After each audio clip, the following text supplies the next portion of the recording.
नमस्कार दोस्तों, मैं राहुल शास्त्री स्वागत करता हूं आपका। लगन दोष या लग्नेश दोष एक ऐसा दोष है जो उस बहुत अच्छी गहरा होने के बाद भी व्यक्ति को जिंदगी के अंदर संघर्ष दर्शाता है या बहुत परेशान करता है। ये सभी दोषों में एक बहुत ज़्यादा खराब दोष माना जाता है लगन दोष, लग्नेश दोष, लगन योग या लग्नेश योग। इसके कुंडली में से को कैसे समझें और क्या इसके उपाय करें, यही मैं आपको बताने जा रहा हूं। बहुत ही सरल तरीके से, कम शब्दों में इस विषय के बारे में चर्चा करेंगे और ये एक बहुत महत्वपूर्ण टॉपिक है। देखिए, यहाँ पे लगन कुंडली की बात, आप लगन और लगने से समझ सकते हैं कि यहाँ पे सिर्फ लगन कुंडली की बात हो रही है, राशि कुंडली की बात नहीं हो रही। तो 1 से लेकर 12 कोई भी लगन हो सकती है। यहाँ पे 9 लिखा है तो धनु लगन है।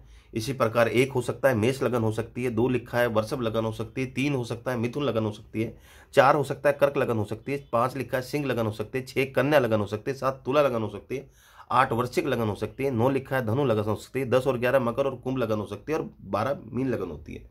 मीन, क्योंकि बहुत सारे लोग एक ही लगन को लेके कंफ्यूज हो जाते हैं और वो उसी लगन के हिसाब से अपनी चीज़ों को फलित करने लगते हैं। ऐसा नहीं है।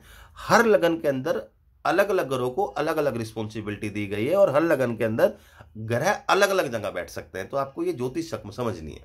तो क्योंकि ये धनु लगन की कुंडली है तो सिर्फ हम यहाँ पे व्यापार, नौकरी, रोजगार और भाग्य को लेकर नहीं बात करेंगे, सिर्फ और लगन और लग्नेश को बात करेंगे। तो जो लगन है कुंडली का, यानी ये धनु लगन है। धनु लगन का मतलब हो गया, ये धनु जो राशि है गुरु की राशि है, तो कुंडली के जो मालिक है वो गुरु हुए, यानी लग्नेश हुए गुरु। तो कुंडली के अंदर अगर मालिक ही अगर कमजोर पड़ जाएंगे तो कुंडली जो है ये समझ लीजिए कि कमजोर मानी जाएगी। बाकी के घर अगर राजयोग भी बना रहे हो तो उसके इतने अच्छे फल नहीं मिलते। इसलिए कुंडली के अंदर बताया गया है ज्योतिष शास्त्र के अंदर कि लगन और लग्नेश मजबूत होने चाहिए। ये बहुत जरूरी है और ये अपना में एक बहुत बड़ा दोष है। पर निश्चित रहिए, इसके उपाय करिए और जिंदगी में आगे बढ़िए। कैसे समझेंगे बताता हूं। तो जैसे कि ये लग्नेश गुरु बनते हैं, पहले लगन से बात करेंगे। तो देखिए, लगन का जो मान होता है 1 से लेकर 30 के बीच में कितना भी हो सकता है। तो अगर लगन 0 से 1, 2, 3 या 28, 29, 30 यानी बाल अवस्था या मर्त अवस्था में हुआ तो ये लगन कमजोर होगी, लग्नेश नहीं, लगन कमजोर होगी। पर अगर लगन मजबूत है तो कोई दिक्कत नहीं है। बट ऐसे में अगर लग्नेश भी खराब हो जाए तो और दिक्कत हो जाएगी। अब लगन के बारे में समझिए, तो लग्नेश के बारे में समझिए। तो लग्नेश गुरुदेव में देखिए, जैसे कि आप मानते हैं, छठा भाव जो होता है रोग, ऋण, शत्रु, दुर्घटना, परेशानी, कोर्ट कचहरी को दर्शाता है। अष्टम भाव मृत्यु, तुल्य, कष्ट, ऑब्स्टैकल्स, लंबी बीमारी और बड़ी बीमारी को और घातक चीजों को दर्शाता है। 12वां भाव बीमारी को, व्यय को, मानसिक चिंता को, लंबी बीमारी को और हानि को और एक दिक्कत को दर्शाता है। तो ये तीनों भाव जो हैं अच्छे नहीं है। तो इसमें अगर गुरु आके बैठ जाए, यानी त्रिक भाव बोलते हैं इनको, तो त्रिक भाव में अगर गुरु आके बैठ जाए तो वहां पे वो अब खराब माना जाएगा, उसको लग्नेश दोष बोला जाएगा। अगर लग्नेश त्रिक भाव में बैठ जाए तो उसको बोला जाएगा लग्नेश दोष। तो यहाँ पे व्यक्ति को थोड़ी सी परेशानी हो जाएगी, ऑब्स्टैकल्स व्यक्ति को प्राप्त होने लगेंगे। तो दूसरे जो योग बने हैं वो भी अपना अच्छा फल नहीं दे पाएंगे। इसी प्रकार अगर जो लग्नेश है गुरु, वो अगर नीच के हो जाएं, अब नीच के कैसे, तो जहां पे 10 लिखा है तो लग्नेश क्योंकि गुरुदेव हैं तो 10 यानी मकर राशि में वो नीच के होते हैं। अब अलग अलग लगन के अंदर जो लग्नेश होंगे वो शुक्र भी हो सकते हैं, वो 10 में कमजोर नहीं माने जाएंगे, नीच के नहीं होंगे। अलग अलग ग्रह अलग अलग राशि में नीच के माने जाते हैं। शुक्र जो है कन्या में माने जाते हैं और इसी के साथ साथ सूर्य जो है तुला राशि में माने जाते हैं, शनि मेष राशि में माने जाते हैं, कर्क जो है आपका वृश्चिक राशि में माने जाते हैं, मंगल जो है कर्क राशि में माने जाते हैं। तो अलग अलग ग्रह अलग अलग राशि में नीच के होते हैं। तो सिर्फ यहाँ पे क्योंकि ये धनु लगन की हम बात कर रहे हैं तो गुरु जो है मकर राशि में नीच के हो जाएंगे। तो ये भी एक लग्नेश दोष होगा। अब मैं आगे चलता हूं तो निश्चित रूप से व्यक्ति को दिक्कत होगी। हालांकि इसका क्या प्रभाव मिलेगा ये हम नहीं कर रहे हैं अभी।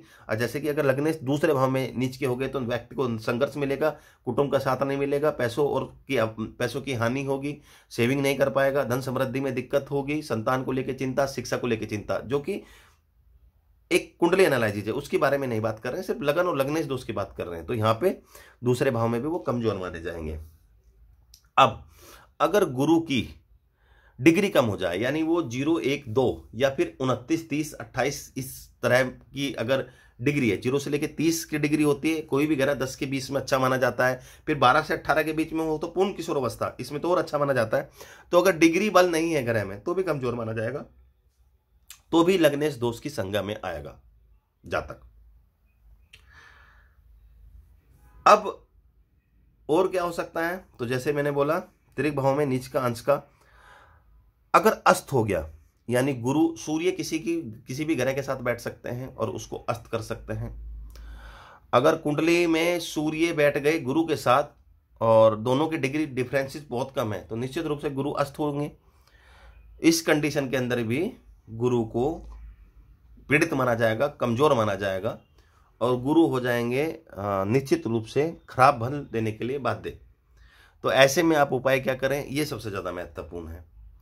अगर कुंडली के अंदर गुरु का प्लेसमेंट अच्छा है, यानी वो केंद्र त्रिकोण में है, नीच के नहीं है, लाभ भाव में, बट उनकी डिग्री डिफरेंसेस कम है, यानी उनमें बाल अवस्था में और वो सूर्य से अस्त है, तो वो खराब नहीं है, वो यहाँ पे कमजोर या पीड़ित माने जाएंगे। हालांकि लग्न से दोस्तों हुआ ये, तो ऐसे में आप उनका रतन पहन सकते हैं, यानी गुरु का जो रतन होता है पुखराज रतन पहने, इससे आपको फायदा होगा। पर अगर गुरु तिरिक भाव में है और नीच के हैं तो ऐसे में क्या करें, तो गुरु का दान भी नहीं कर सकते क्योंकि लगने से।